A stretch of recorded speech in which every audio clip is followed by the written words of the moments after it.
Hey guys, tonight we're drifting off to the frozen edges of the Arctic, where the air is so crisp it feels like you're breathing shards of glass. You're curled under layers of caribou hide in an Inuit hunting camp, listening to the soft crunch of snow underfoot as hunters prepare for the day. The sun, what little of it there is, hovers lazily on the horizon, as if it can't be bothered to fully rise. And just when you think you've adjusted to the cold, a gust of wind slices through your furs like a knife, reminding you that no, you absolutely would not survive here without help. So before you get comfortable, take a moment to like the video and subscribe, but only if you genuinely enjoy what I do here. And while you're at it, drop a comment with where you're listening from and what time it is there. Is it midnight? 3 a.m.? The witching hour where even your cat gives you suspicious looks? Now, dim the lights, maybe turn on a fan for that soft background hum, and let's ease into tonight's journey together.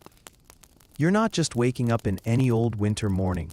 You're in a world where time moves differently. The Inuit hunters around you don't bother with clocks. Why would they? The sun won't properly rise for months, and the only alarm you'll get is the distant groan of ice shifting underfoot. Historians still argue whether the Inuit deliberately avoided rigid schedules or just found the idea of a 9-to-5 hilariously impractical. But one thing's certain. Their survival depended on reading nature's subtle cues. The way frost forms on a walrus tusk left outside, the faintest change in wind direction, these were their calendars. And here's a quirky tidbit. Some hunters would lick their mittens to test the air's temperature. If their spit crackled instantly, too cold for walrus. If it just sat there, judging them, perfect hunting weather. As you wiggle your toes deeper into your boots, lined, of course, with the fur of a very patient Arctic hare, you notice something odd. The hunters aren't speaking. Not in words, anyway. There's a low, rhythmic whistling, almost like someone absent-mindedly humming while doing chores. But this is no idle tune. It's practice. Because tonight, if all goes well, you'll witness one of the Arctic's most surreal survival tricks. Lulling a 3,000-pound walrus into a trance with nothing but sound. The whistling grows clearer now. A soft, undulating melody that seems to dance just above the frozen landscape. It doesn't sound like any language you've heard before, yet somehow it feels familiar. Like a half-remembered lullaby. One of the hunters catches your curious glance and gives a knowing smirk. This is no random noise. It's a carefully crafted tool passed down through generations. You soon learn that walruses, despite their blubbery bulk, are surprisingly skittish creatures.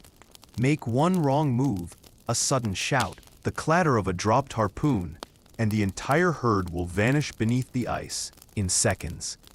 But approach them with the right combination of patience and pitch, they'll let you get close enough to count their whiskers. Historians still argue whether this technique originated from observing walrus behavior, or was accidentally discovered by some sleep-deprived hunter humming to stay warm. Either way, the principle is simple. Match the rhythm of their breathing. A walrus resting on ice enters a slow, meditative state, their massive sides rising and falling like waves. Mimic that cadence with your whistle, and something primal in their brain registers you as non-threatening. At least long enough for a hunter to strike. Here's a mainstream fact that puts this in perspective. Walrus hunting wasn't just about food. Their thick hides made ropes and boat coverings. Their tusks became tools, and their bones transformed into sled runners. Waste nothing. That was the Arctic way. But the quirky detail, Some hunters claimed certain walruses would actually whistle back. Not perfectly, but close enough that elders warned young hunters about singing walruses that might lure them onto unstable ice. Was it echo, imagination, or did a few particularly clever walruses figure out how to turn the hunter's trick against them? We'll never know. As you watch the hunters practice, you notice something odd about their technique. They're not just using their mouths, they're cupping their hands in specific ways, sometimes even blowing across the tops of their mittens to create eerie flute-like tones. One elder demonstrates how changing the shape of your lips can make the sound carry farther across open ice. It's less like hunting, and more like learning to play some bizarre Arctic wind instrument. The wind picks up, carrying the whistles away into the white distance. Somewhere out there, invisible in the swirling snow, walruses are hauling themselves onto ice floes, completely unaware that soon, very soon, these sounds will weave through their dreams. The whistles fade as the hunting party begins preparing their gear, and you realize this is no hurried process. Every movement is deliberate, every tool inspected with care. A teenager tests the edge of a harpoon by brushing it against his parka, the hairs silently parting as the blade glides through. You notice something strange about the weapon's design. The tip detaches from the shaft, connected by a long sinew cord. Walrus skin is tougher than it looks, murmurs the hunter next to you, noticing your curiosity. He demonstrates how the detachable head ensures the harpoon stays embedded even when a wounded walrus dives. The cord plays out like fishing line as the animal struggles, exhausting itself, while the hunters patiently wait. It's brutal in its efficiency, yet there's an odd respect in how they speak of the process. No boasting, just quiet appreciation for an animal that could easily capsize their boats if given the chance. Historians still argue whether this harpoon design was borrowed from whaling techniques or developed specifically for walrus. The truth is probably both. Arctic peoples were master adapters, always refining their tools. Here's a quirky tidbit that survived in oral histories. Some hunters believed walruses could hear dishonesty. There are tales of arrogant young men whose harpoons consistently failed until elders corrected their attitude. Whether this was spiritual belief or early psychology, recognizing that overconfidence led to mistakes is unclear. As you help load the umiak, that's the walrus hide boat, surprisingly lightweight yet sturdy. You notice the hunters placing small carved figures in the bow. These aren't religious icons, but something more practical, wind indicators. The subtle vibrations of feathers or dangling bones help read air currents invisible to the eye. It's like having a prehistoric weather app. The mainstream fact you'd find in anthropology textbooks. This entire hunting system was sustainable for centuries. Inuit communities took only what they needed from walrus populations, allowing herds to recover. None of that tragedy of the commons nonsense, just pragmatic survival. One last check before departure. The hunters pass around a sealskin bladder filled with something liquid. When offered, you take a cautious sip and nearly gag. Fermented walrus fat mixed with blood, an Arctic energy drink that makes modern protein shakes taste like dessert. The hunters chuckle at your reaction. Keeps you warm, one says with a grin that suggests he enjoys watching newcomers suffer. The umiak slides into the dark water with barely a splash. As you paddle toward the hunting grounds, the only sounds are the gentle lap of waves and the occasional creak of ice. Somewhere ahead, the walruses wait, unaware their lullaby is coming.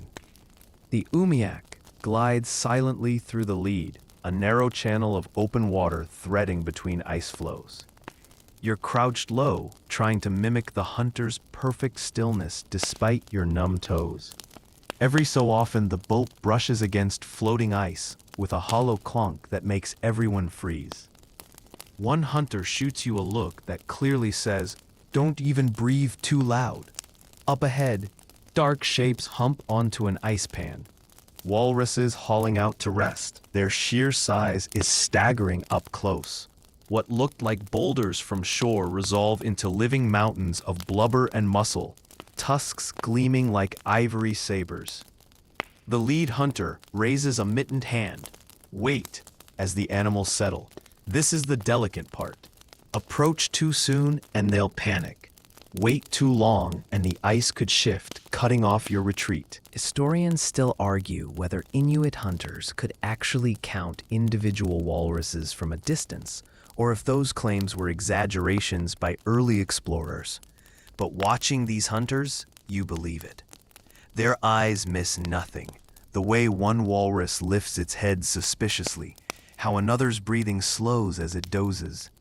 Here's a mainstream fact that explains their patience. Walrus hunts could last days.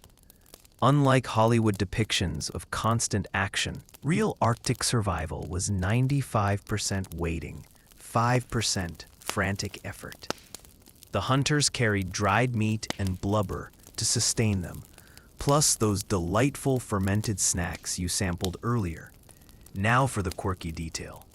Walrus flatulence. That's right. Hunters use the animal's own digestive sounds as cues. A content, gassy walrus was relaxed. Sudden silence meant they'd become alert. Some hunters claimed they could judge a herd's mood by the symphony rising from the ice. The lead hunter begins the first low whistles, barely audible over the wind. It's not the melody you expected, more like the sound of ice cracking, or maybe distant whale song. The other hunters join in, creating a layered harmony that seems to vibrate through the boat itself. And then something magical happens. One walrus lifts its head and doesn't flee. Its nostrils flare as if catching an intriguing scent. The whistles continue, matching the rhythm of the animal's breathing now. Slowly, ever so slowly, the hunters paddle closer while maintaining their eerie chorus. You notice something odd. The walrus's eyes have gone half-lidded, like someone fighting sleep during a boring lecture. Its head droops slightly. The hunter's whispers take on a new intensity. This is it, the moment when centuries of tradition meet split-second timing. A harpooner rises silently into position, weapon poised. The whistling continues, masking any small noises. The walrus sighs deeply, completely relaxed now, utterly unaware that its nap is about to be interrupted. In one fluid motion, the harpooner looses his weapon. Thwip! The cord whipping through the air as the barbed point finds its mark. The walrus jerks awake with a startled bellow, but it's already too late. The clever detachable head has done its job, the sinew line now paying out rapidly as the wounded animal rolls off the ice in a tremendous splash. What happens next defies all modern expectations of hunting. There's no cheering, no celebration. The hunters simply coil the trailing line with practiced hands, letting the walrus tire itself out. One man begins humming again, not the lulling whistle from before, but a deeper rhythmic tone almost like a shanty. The others join in, their voices rising and falling with the tension on the line. It's part work song, part spiritual practice, turning the struggle into something almost meditative. Historians still argue whether these hunting songs contained actual words or were purely tonal. What's undeniable is their purpose: to maintain focus during hours of exhausting labor. The walrus could dive deep, requiring hunters to play the line like fishermen battling a marlin. Sometimes the ice itself became an adversary, threatening to saw through the precious cord. Here's a mainstream fact that puts their skill in perspective. An adult walrus can weigh over 1.5 tons and dive deeper than 250 feet. Yet these hunters routinely hauled them up using nothing but hand-twisted sinew ropes and sheer patience. No winches, no steel cables, just centuries of accumulated wisdom in every calloused palm. Now for the quirky detail. Walrus revenge. Oral histories tell of particular bulls that seemed to remember individual hunters, allegedly capsizing boats years later in deliberate retaliation. Whether these were coincidences or evidence of walrus intelligence remains hotly debated. But the stories persisted enough that some hunters would apologize to their prey after a successful hunt, a tradition that blurred the line between respect and superstition. As the struggle continues, you notice something peculiar about the hunter's technique. They're not just pulling, they're strategically letting the walrus exhaust itself in certain directions. One elder explains between verses that walruses always dive diagonally left first, a physiological quirk from their uneven tusk growth. By anticipating this, hunters could conserve energy. The song grows louder as the line's vibrations change. The walrus is tiring. Its surfacing breaths come in ragged bursts, the ice around the hole slick with spray. But the hunters don't rush. They keep the rhythm steady, the song unwavering, until finally, with one last tremendous heave, the massive creature is drawn to the ice edge. In that suspended moment before the final act, there's an almost reverent silence. Even the wind seems to pause. Then, with merciful precision, the killing blow is delivered. Not with celebration, but with what sounds suspiciously like a whispered thank you. The moment the walrus stills, the hunters shift gears with quiet efficiency. There's no time for ceremony. Arctic daylight is precious, and the real work is just beginning. You're handed a curved blade called an ulu, its bone handle worn smooth from generations of use. "Start there," a hunter murmurs, pointing to the thick layer of blubber beneath the hide. You press in and immediately understand why these knives are shaped like crescent moons. The blade glides through fat like butter, following the walrus's natural contours with almost surgical precision.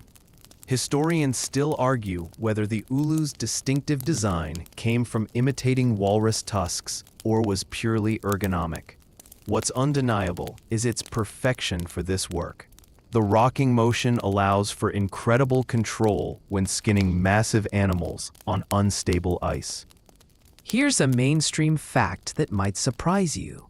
This butchering process was often performed by women. While hunting was typically men's work, processing the catch fell to those with arguably more skill. The same hands that stitched waterproof sealskin boots and tailored parkas could dismantle a walrus frighteningly fast. Some anthropologists believe this division of labor gave Inuit women significant economic influence in their communities. Now for the quirky tidbit: walrus dissection etiquette. There were strict rules about which hunter got which cuts, often based on who struck the killing blow or contributed gear. But the real fascination? The lucky tongue. Some crews believed the first person to taste a sliver of the walrus's raw tongue would gain its strength. You watch as a teenage hunter hesitantly pops a bloody piece in his mouth, then immediately gags while his relatives laugh. Turns out fresh walrus tongue is basically a giant muscle crammed with taste buds. Not exactly premium sashimi. As the processing continues, you notice nothing goes to waste. The stomach becomes a storage bag. The intestines are cleaned for waterproof clothing seams. Even the eyeballs are set aside. Apparently, they make decent fishing lures when dried. One elder shows you how to render blubber into oil by mashing it in a sealskin pouch. The smell is memorable, like if low tide and a gym locker had a baby. The work continues for hours, the hunter's breath steaming in the fading light. There's a rhythm to it: slice, separate, stack. The ice beneath you grows slick with oil and meltwater, forcing everyone to move with extra care. At one point, two hunters break into a quiet debate about whether the liver is better eaten fresh or fermented. They settle the argument by slicing a piece for each option and making you try both. Spoiler: fermented is somehow worse. By the time the last useful scrap is packed away, your fingers are numb despite the blood coating them. The hunters seem energized, though, joking as they load the umiak. Their laughter carries across the ice, a stark contrast to the earlier tension. As you push off from the floe, you glance back at the remaining carcass. Already Arctic foxes are darting in for their share, while gulls wheel overhead. Even in death, the walrus feeds an entire ecosystem. The return trip feels different. The umiak sits lower in the water, heavy with walrus meat and blubber. Yet the mood is lighter. Someone begins humming that same hunting melody, but now it's slower, almost lazy. The rhythm matches the dipping paddles as you glide past icebergs glowing pink in the low sun. You notice something curious. The hunters keep glancing at the horizon, not for navigation, but at specific icebergs. One man points to a distant, arc-shaped formation and mutters what sounds like a name. Turns out experienced hunters memorized iceberg profiles like street signs. That one's grandmother's comb. This one's the sleeping dog. Natural landmarks in a world without roads. Historians still argue whether these ice formations were waypoints or something more spiritual. Some Inuit oral histories suggest certain icebergs were considered living entities that could choose to help or hinder travelers. Here's a mainstream fact that explains their caution. Icebergs are freshwater, while sea ice is salty. Hunters could identify them by licking their surfaces, a vital skill when freshwater ran low. Now for the quirky detail: iceberg gossip. Apparently, hunters would share news about particularly troublesome bergs. Which ones shifted unexpectedly? Which had freshwater pools hidden in their crevices? Some bergs developed reputations over decades, becoming characters in campfire stories. As you paddle, the hunters pass around a sealskin pouch. Inside is a grayish paste that smells alarmingly like low tide. Ice cream, grins the man next to you. Arctic style, mashed walrus meat, blubber, and berries all whipped together with snow. The first bite makes your entire face pucker. It's like chewing a candle dipped in fish sauce. Yet after 3 bites, something strange happens. Your body floods with warmth, your fingers tingling as if you've swallowed sunlight. The hunters nod knowingly. This is why they've survived here for millennia. The shoreline appears through the mist, your camp smoke rising in thin spirals. But before landing, the lead hunter suddenly steers toward a jagged ice shelf. He hops out, scanning the edge, then gives a satisfied grunt. With his ulu, he chips at something embedded in the ice. A moment later, he's back in the boat, handing you a perfectly preserved walrus tusk from some long-dead animal. For your first hunt, he says. The tusk is cold against your palm, its surface etched with faint growth rings. Each ridge represents a year this walrus lived, a story now literally in your hands. The umiak finally scrapes onto shore, greeted by excited shouts. Children dart forward to inspect the catch, while elders appraise the meat with critical eyes. As you stumble onto solid ground, your legs still swaying with phantom waves, someone presses a warm cup into your hands. The steam smells suspiciously like boiled lichen and optimism. You drink deeply anyway. Somewhere behind you, a hunter begins whistling that familiar tune, softer now, almost absent-minded. The walruses out in the bay will hear it too, drifting on the evening wind. Tomorrow, the cycle begins again as the camp erupts into organized chaos, meat being portioned, hides stretched, children sneaking bites of raw blubber when they think no one's looking. You're ushered toward a low, domed structure half buried in snow. The Carmack, an elder explains, pressing aside the caribou hide doorway. Inside, the air is thick with the scent of burning seal oil and something earthier, like mushrooms and old leather. This is where the real magic happens, the post-hunt debrief. Not with charts or reports, but through storytelling so vivid, you can taste the salt spray. The hunters recline on layered furs, passing around a bowl of something steaming while they reconstruct every moment of the hunt. A teenager mimics the walrus's startled expression so perfectly, the room erupts in laughter. Someone else demonstrates the exact angle the harpoon struck, using a piece of dried meat as a prop. Historians still argue whether these sessions were simple camaraderie or sophisticated knowledge transfer. The truth is likely both. Inuit oral traditions encoded survival tips in stories that were too entertaining to forget. Here's a mainstream fact that underscores their brilliance. Studies show these storytelling sessions improved hunting success rates more than any physical training. Remembering exactly how the ice cracked on a certain tide, or which whistle pitch worked best in fog, these details meant life or death. Now for the quirky tidbit, the lying game. After the factual retelling, hunters would take turns inventing increasingly outrageous variations. Then the walrus stood on its tail and started singing Norse sagas. This wasn't just fun, it sharpened creativity for real emergencies. If you could imagine a walrus composing Viking poetry, maybe you'd also think to use iceberg echoes as a navigation aid when lost in fog.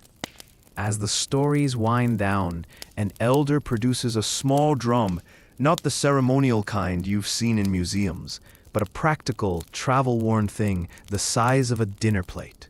The rhythm starts slow, matching your pulse at rest. Then, as the song builds, you realize it's retelling today's hunt in real time. The cautious approach, the whistles, the explosive moment of the strike. Your skin prickles when the drumming mimics the walrus's thrashing dives. The hide stretched so tight it practically hums. Someone presses another cup into your hands. This one smells suspiciously like fermented gull eggs. You glance around. Everyone's watching expectantly. There's only one thing to do. You down it in one gulp, barely suppressing a shudder as something gelatinous slides down your throat. The room erupts in approval.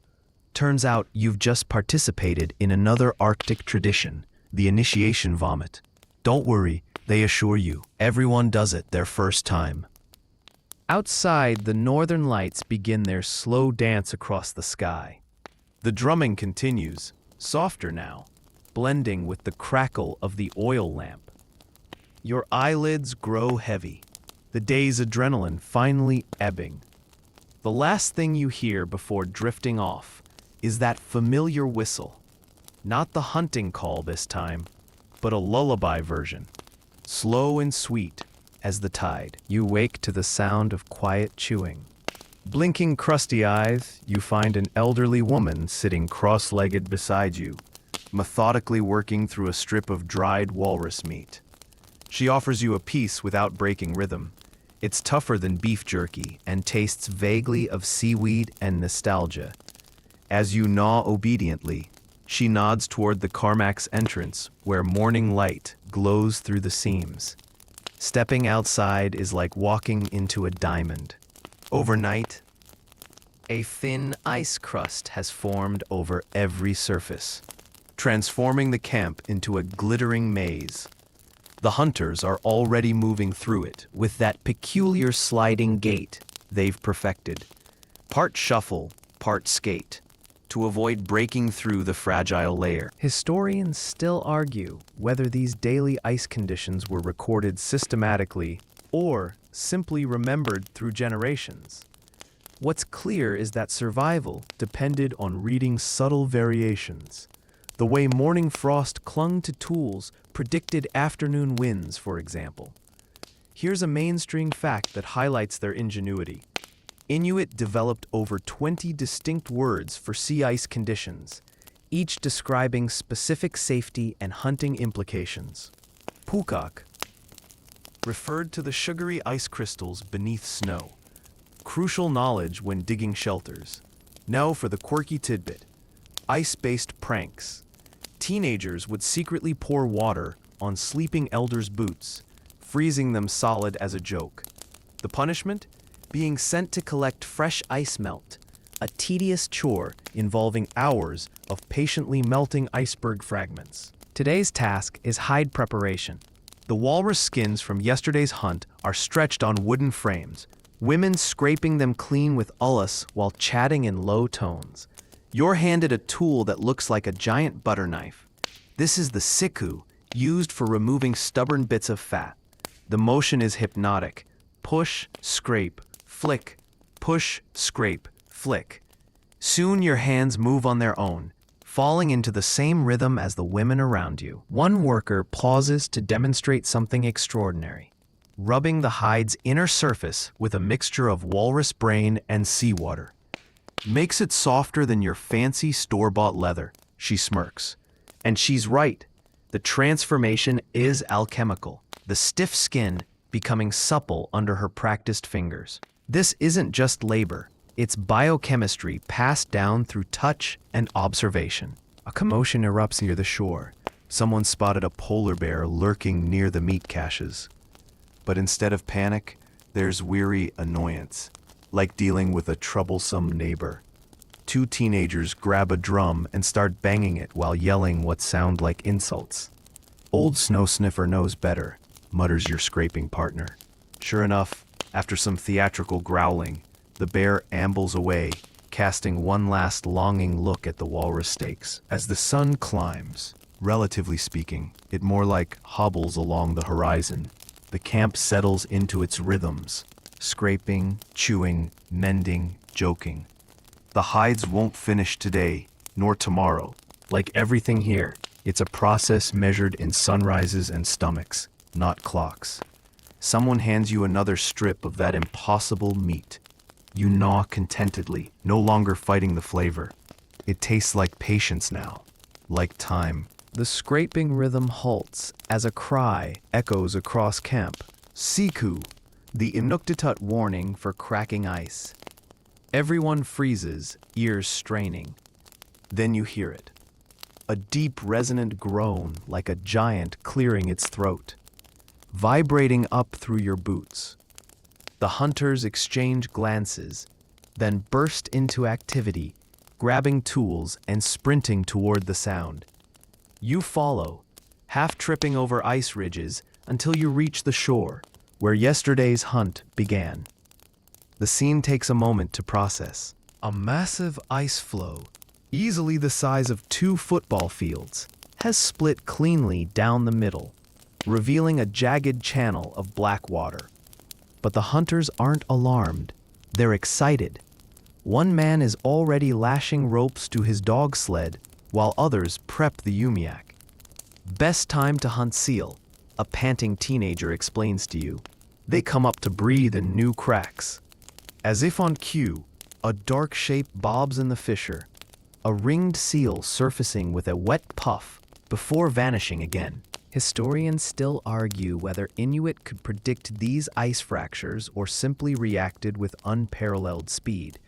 The truth likely lies somewhere between. Generations of observing how temperature, tides, and even walrus movements stress ice formations. Here's a mainstream fact that's downright eerie. Experienced hunters could reportedly smell impending fractures, a briny sharpness in the air when ice was about to shift. Now for the quirky detail. Ice crack gambling. Hunters would place bets on exactly where the next major split would form, using sticks to mark their guesses on the snow. The winner got first pick of the day's catch. You're handed a curious tool, a three-pronged spear with small bells tied below the head. Seal tickler, grins your instructor. The technique is absurd yet brilliant. Lower the jingling spear into the crack and wiggle it. Curious seals investigate the sound, coming within harpoon range. It's like aquatic catnip. As you watch, an elder demonstrates the real artistry.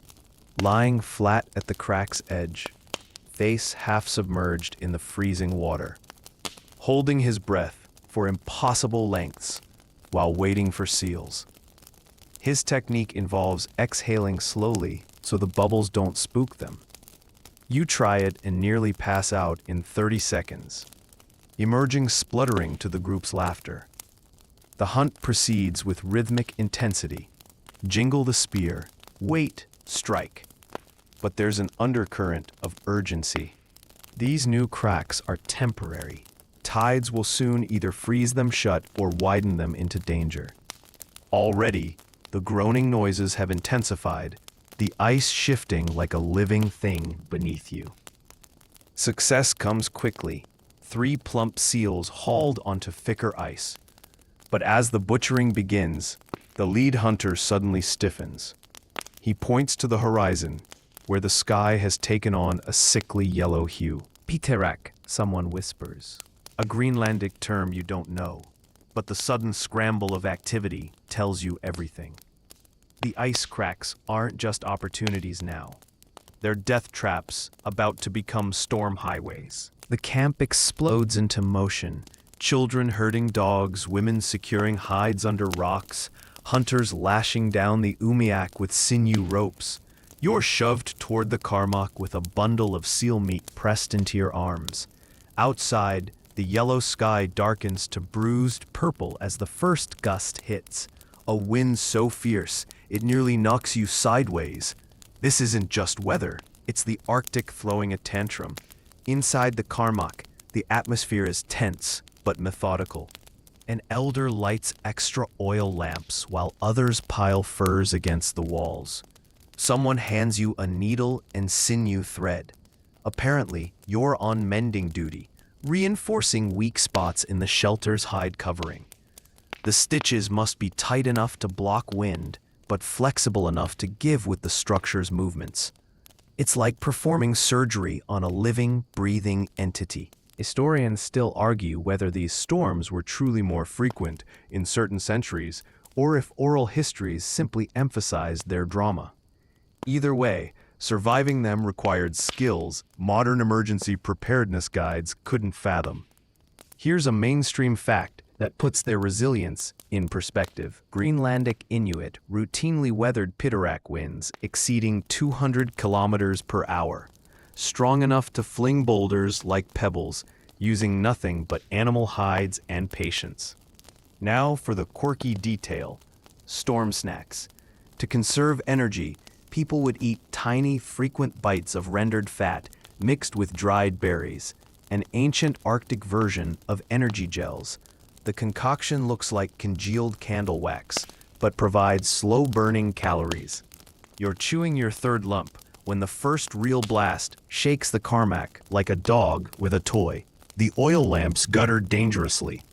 An old woman begins singing, not a frantic tune, but something slow and cyclical, like waves. Others join in, their voices layering over the shrieking wind. It's not just for morale. The songs help time the gusts. When the singing stops abruptly, everyone grabs the structure's frame. Sure enough, a monstrous gust slams into you seconds later. The karmak holds, but just barely. Between verses, someone tells a story about the last great Piterak, when hunters supposedly lashed themselves to icebergs to avoid being blown to Russia. Whether it's true or just storm humor, the mental image helps distract from the terrifying noises outside. The sound of ice being torn apart like tissue paper. Hours pass in this strange limbo. You stitch, chew, and listen as elders share increasingly outrageous tales of storms past. One claims his grandfather's sled dogs once got airborne for 3 full minutes. Another swears she saw frozen charfish fall from the sky like hail. The stories blur with the wind's howls until you can't tell where truth ends and survival humor begins. Eventually, the Carmack's movements grow less violent. The songs taper off. Someone risks peeking outside and announces the worst has passed. Emerging feels like stepping onto another planet. The landscape has been rearranged, new pressure ridges thrusting up where flat ice once lay. But the camp remains. The people remain. As if to punctuate this victory, a teenager produces a hidden treasure, a sealskin pouch of fermented whale blubber saved for special occasions. The first sip tastes like fishy gasoline. By the third, you barely gag at all. Around the circle, tired faces grin in the flickering lamplight. Outside, the wind still moans, but now it sounds almost apologetic. Morning reveals the storm's artistry. Jagged ice sculptures where smooth plains once lay, drifts shaped like frozen waves. The camp assesses damage with practiced eyes, a torn fish drying rack here, a sled runner cracked there. Nothing irreparable. What would be a catastrophe elsewhere is simply Tuesday in the Arctic.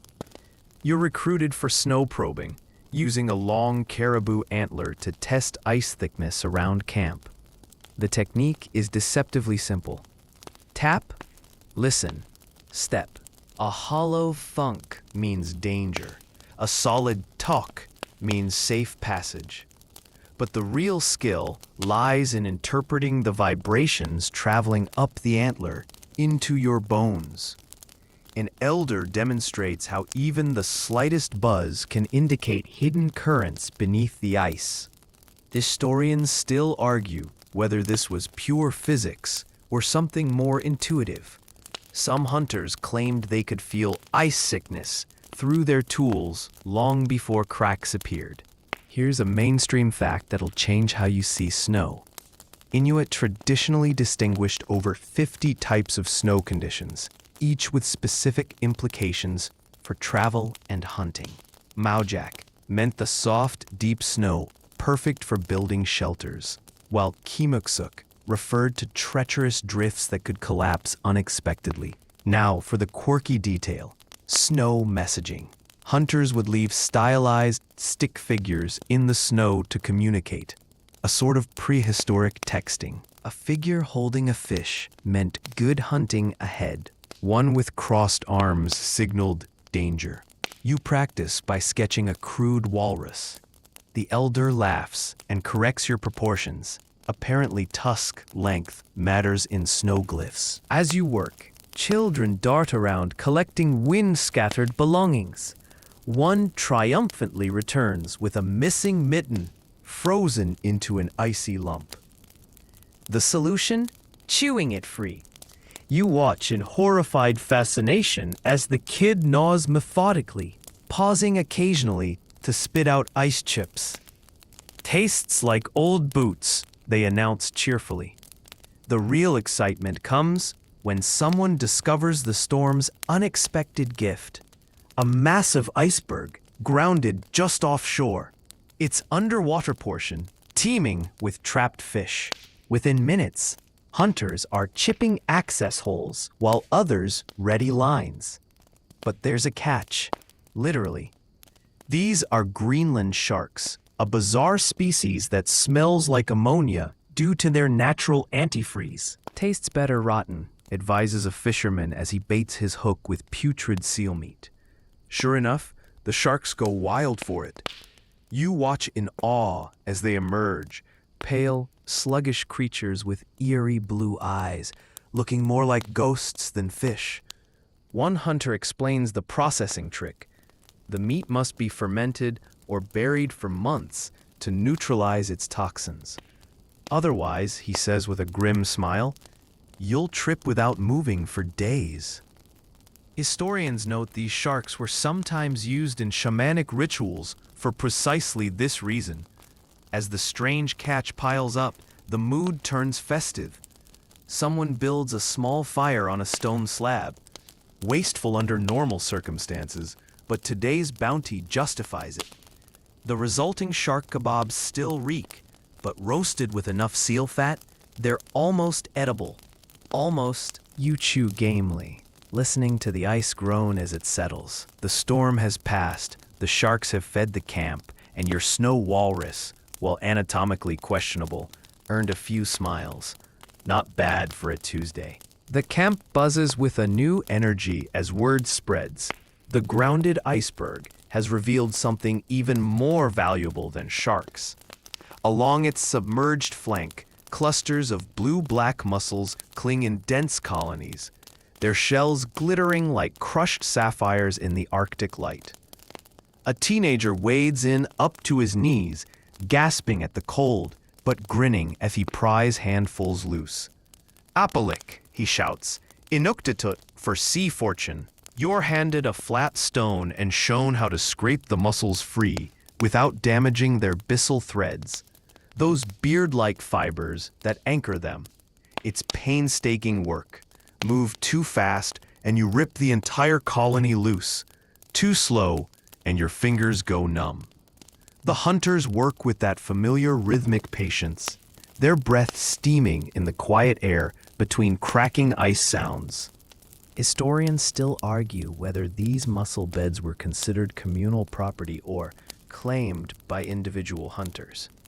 What's clear is that their iron-rich meat prevented scurvy during long winters, a fact lost on European explorers who later perished from vitamin deficiencies just miles from these very shores. Here's a mainstream fact that highlights Inuit foresight. They'd often rebury smaller mussels to ensure future harvests, an early form of sustainable aquaculture. Now for the quirky detail, mussel divination. Some elders read the shell's patterns to predict storms. Swirls resembling waves meant rough seas ahead, while concentric circles signaled calm. Whether this was true prophecy or just excellent observational skills dressed up as mysticism, nobody turned down the advice. As your bucket fills, an old woman demonstrates the preferred cooking method, dropping them directly onto hot coals until they pop open. The first salty sweet mouthful is astonishing, like tasting the Arctic's heartbeat. Someone produces a precious container of fermented seal oil for dipping, turning snack time into a flavorsome ritual.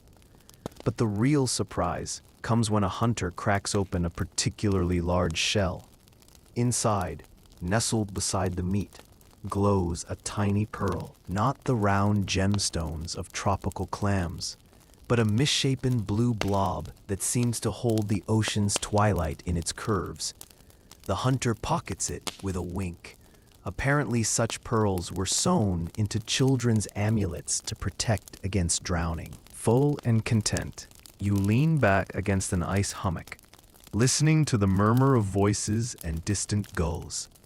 The iceberg creaks softly, its underwater caves exhaling silver bubbles.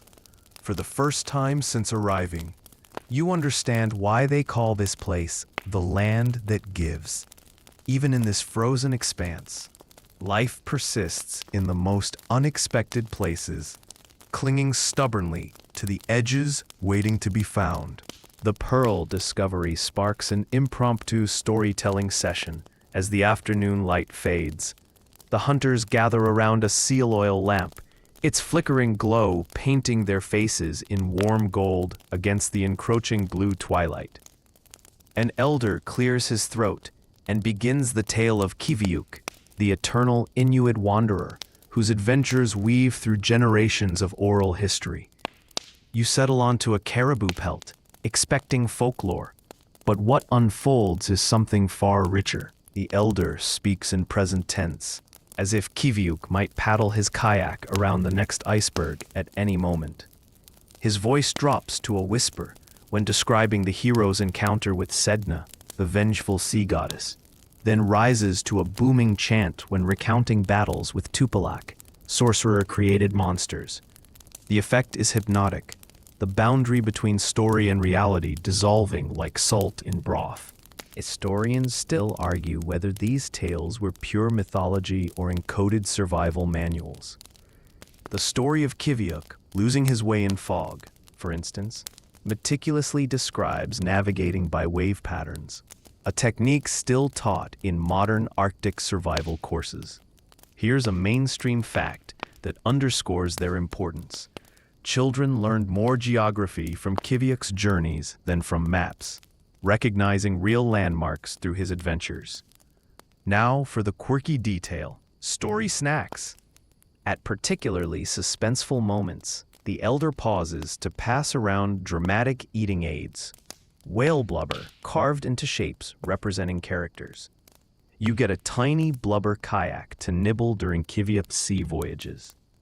It's like prehistoric popcorn, if popcorn tasted like a candle dipped in ocean spray. As the night deepens, the stories grow more interactive. Someone hands you a frame drum and motions for you to provide storm sounds during a dramatic passage. You tap hesitantly at first, then with growing confidence as the elder's narration guides your rhythm.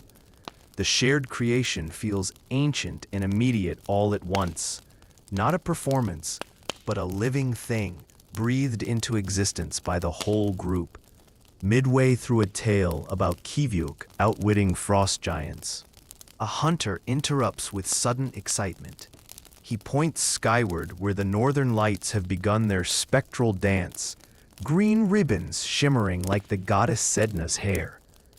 The elder nods solemnly and adjusts his story, weaving the aurora into the narrative as if summoned by the tale itself. You're handed another blubber shape. This one, a crude human figure. For the ending, whispers a girl beside you. Sure enough, as Kiviuk finally returns home, everyone raises their blubber pieces and takes a synchronized bite. The ritual complete, the elder leans back with a satisfied sigh. The stories will continue tomorrow, and the next night, and the next, each telling slightly different, each as vital as a well-honed harpoon. Outside, the aurora pulses in time to some cosmic rhythm. The ice creaks softly, a counterpoint to the fading drum echoes.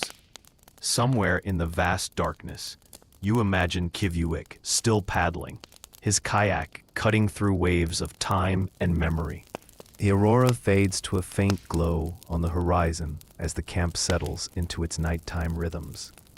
Someone has banked the cooking fire to a dull red pulse, its warmth just enough to keep frostbite at bay without wasting precious fuel. You find yourself back near the Carmack, wrapped in furs that smell of wood smoke and salt, listening to the symphony of Arctic night sounds, the distant whine of wind over ice, the occasional thump of settling snow, the rhythmic breathing of sled dogs dreaming of the hunt. A hunter passes by, pausing to adjust your fur covering with hands that know exactly how much pressure to apply. Enough to trap heat, not enough to disturb your drowsiness. He's whistling again, but softer now, the same walrus lulling melody from days ago. Only this time, you realize it's not for prey. It's for you, for all of you, a living lullaby, passed down through generations who understood that survival isn't just about staying alive. It's about remembering why life is worth the struggle. Historians still argue whether these nightly rituals were conscious tradition or simply the accumulation of countless small acts of care. What's undeniable is their power. The way a shared whistle or adjusted blanket could mean the difference between despair and resilience in the endless winter dark. Here's a mainstream fact that takes on new meaning tonight. Inuit languages have no word for goodbye, only see you again. Even in parting, there's the promise of return, of continuity. Now for the final quirky detail. Arctic snores. Apparently, veteran hunters could identify each other by the sound of their snoring through Carmack walls. a useful skill when checking on companions during blizzards without needing to brave the cold. As you drift, the memories of your time here blend together. The whistles and walruses, the storm's fury, the shark's ammonia bite, the pearl's unexpected glow.